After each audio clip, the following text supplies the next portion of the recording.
മാരുതി വണ്ടികൾ പപ്പടമാണോ? ഒരു താത്വിക അവലോകനം, അതാണ് ഈ വീഡിയോ. ഓൾട്ടോ കേട്ടൻ. ഞാൻ ഈ വണ്ടി എടുത്തിട്ട് ഓൾമോസ്റ്റ് 8-9 മാസമായി. 11,000-ഓളം കിലോമീറ്റർ വണ്ടി ഓടി. ഇത്ര കാലത്തിനടുക്ക് എനിക്ക് തോന്നിയിട്ടുള്ള കുറച്ച് നെഗറ്റീവും അല്പം പോസിറ്റീവും ആണ് ഈ വീഡിയോയിൽ പറയാൻ ഉദ്ദേശിക്കുന്നത്. ഇതൊരു യൂസർ റിവ്യൂ ആയിട്ട് മാത്രം കണ്ടാൽ മതി, ഒരു എക്സ്പെർട്ട് റിവ്യൂ ആയിട്ടൊന്നും കാണരുത്. കാരണം നമുക്ക് വണ്ടി കജ്ജി കിട്ടിയ ചാവി തിരിച്ച, പിന്നെ ഗിയർ മാറ്റി ഓട്ടി, അത്ര മാത്രമേ നമുക്ക് അറിയുള്ളൂ. അപ്പൊ കൂടുതലായിട്ട് കാര്യങ്ങളൊന്നും എക്സ്പെക്ട് ചെയ്തിട്ട് കാണരുത്. ഒരു സാധാരണ ഒരാൾ കാർ ഉപയോഗിച്ചിട്ട് അയാൾക്ക് എന്ത് തോന്നി എന്നുള്ള കാര്യങ്ങൾ മാത്രം എക്സ്പെക്ട് ചെയ്തിട്ട് ഈ വീഡിയോ തുടർന്ന് കണ്ടാൽ മതി. ഓക്കെ, അപ്പോൾ ആദ്യമായിട്ട് കാണുന്ന ആൾക്കാരാണെങ്കിൽ ചാനൽ സബ്സ്ക്രൈബ് ചെയ്തിട്ട് സപ്പോർട്ട് ചെയ്യാം. അപ്പൊ നമുക്ക് ഇതിന്റെ അടുത്തുള്ള വണ്ടി ഇതിന്റെ ടോപ്പ് മോഡലാണ്, ടോപ്പ് വേരിയന്റ് ആണ്. ഏറെക്കുറെ ഒരു ഓൺ റോഡ് പ്രൈസ് ചെയ്യാൻ നോക്കുമ്പോൾ ഒരു 6 lakhന്റെ അടുത്ത് ടോട്ടലി വന്നിട്ടുണ്ട്. എന്തൊക്കെയാ സാധനങ്ങൾ, എന്തൊക്കെയാ അത് ഇത് എന്ന് കണ്ടൊക്കെ ആഡ് ചെയ്തൊക്കെ പാടായപ്പോ ഒരു 6 ലക്ഷത്തിന്റെ അടുത്ത് ടോട്ടലി വന്നിട്ടുണ്ട്. അപ്പൊ ഒരു സാധാരണക്കാരുടെ വണ്ടി അൾട്ടോ എന്ന് പറഞ്ഞാലും കേട്ടനാകുമ്പോൾ ഒരു 6 ലക്ഷം എന്ന് പറഞ്ഞു കഴിഞ്ഞാൽ ഇൻഫ്ലേഷൻ കാര്യങ്ങളൊക്കെ കൂട്ടുമ്പോൾ സാധാരണക്കാരന്റെ പ്രൈസ് ആയിരിക്കും. പിന്നെ അത് എടുത്ത സമയത്ത് കുറെ ആൾക്കാർ ചോദിച്ചു, 6 ലക്ഷം കൊടുത്ത് വണ്ടി എടുക്കണമെങ്കിൽ സ്വിഫ്റ്റ് എടുത്തുടേനോ, സെക്കൻഡ് വണ്ടി എടുത്തുടേനോ എന്നൊക്കെ ചോദിച്ചിട്ടുണ്ട്. എനിക്ക് തോന്നി സെക്കൻഡ് വണ്ടി എടുത്താൽ മതി എന്ന് എനിക്ക് തോന്നുന്നുണ്ട്. കാരണം നമ്മളൊരു 6 lakh ഒക്കെ സ്പെൻഡ് ചെയ്യുകയാണെങ്കിൽ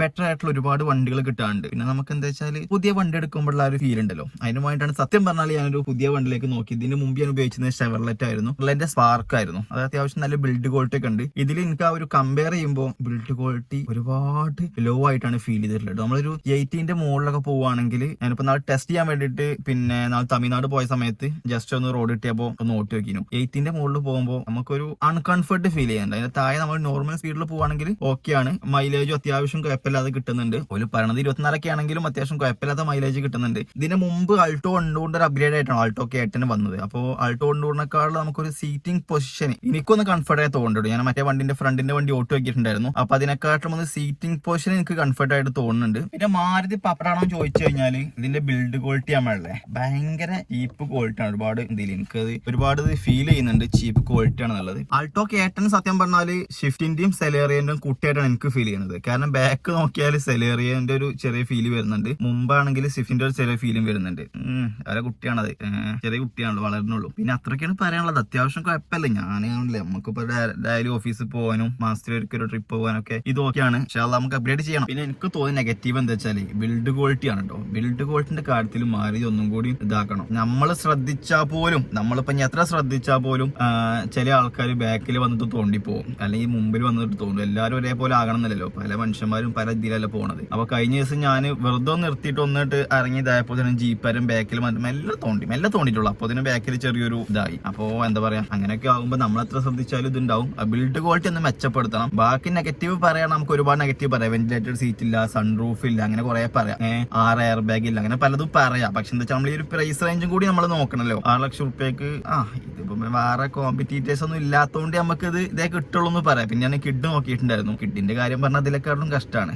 ഞാൻ അങ്ങനെ മോശമായി പറയലുണ്ടോ. പിന്നെ ഞാൻ ടിയാഗോ ടെസ്റ്റ് ഡ്രൈവ് ചെയ്തിട്ടുണ്ടായിരുന്നു. പിന്നെ ടിയാഗോ ടെസ്റ്റ് ഡ്രൈവ് ചെയ്തെങ്കിൽ എനിക്ക് ടാറ്റ ആയിരുന്നു ഇഷ്ടം. പിന്നെ ടാറ്റന്റെ വണ്ടി പിന്നെ ഞാൻ മോശമായിട്ട് പറയുന്നത്, ടാറ്റ എനിക്ക് ഒരുപാട് ഇഷ്ടപ്പെട്ട ബ്രാൻഡാണ്, ഒരുപാട് ഉയർന്നു ആഗ്രഹിക്കുന്ന ബ്രാൻഡാണ്. പക്ഷെ എന്താ വെച്ചാൽ ടാറ്റ ഉപയോഗിക്കുന്ന ഒരു 10 ആളോട് ചോദിച്ചാൽ 10 ആളും വണ്ടിന്റെ കാര്യത്തിൽ 100% ആകരും. പക്ഷെ സർവീസിന്റെ കാര്യത്തിൽ 4 ആൾക്കാരെ ഓക്കെ ഉള്ളൂ. ബാക്കി 6 ആൾക്കാർക്ക് ഒരു പകുതി നെഗറ്റീവാണ് പറയാനുള്ളത്. അപ്പൊ എന്താ വെച്ചാൽ നമ്മളൊരു വണ്ടി എടുത്തിട്ട് ആഫ്റ്റർ സെയിൽ സർവീസ് എന്ന് പറഞ്ഞു കഴിഞ്ഞാൽ ഇമ്പോർട്ടന്റ് ആണല്ലോ. അപ്പൊ അതുകൊണ്ടാണ് പിന്നെ ഞാൻ ഇതെടുത്തത്. പിന്നെ മാരുതിന്റെ സർവീസ് ചെയ്താല് ഒരു 2 ആഴ്ച പിന്നെ, ഹലോ സർ, ഞാൻ മാരുതിയുടെ ഓഫീസിൽ നിന്നായിരുന്നു, സുഹൈബ് അല്ലേ സംസാരിക്കുന്നത്, ഞങ്ങളുടെ സർവീസിനെ കുറിച്ച് എന്താണ് സാർ നിങ്ങളുടെ അഭിപ്രായം എന്ന് പറഞ്ഞിട്ട് നമ്മൾ എന്തെങ്കിലും അത്യാവശ്യത്തിന് പോകുമ്പോഴൊക്കെ വില വിളിക്കും. എന്താ വെച്ചാൽ നെഗറ്റീവ് ആണ്. ചില സമയത്ത് നമുക്ക് ഈറടിച്ചു, പക്ഷെ എന്നാലും ഒന്നും പറയാൻ നിൽക്കൂല. കാരണം അടുത്ത പ്രാവശ്യം സർവീസിലും പോലും നെഗറ്റീവ് ആക്കിയാലും വെച്ചിട്ട് നമുക്ക് എന്തെങ്കിലും പ്രശ്നങ്ങൾ ഉണ്ടെങ്കിലും പറയാൻ വേണ്ടിയിട്ട് ഒരു 5-8 ആൾക്കാരെ വിളിച്ചു.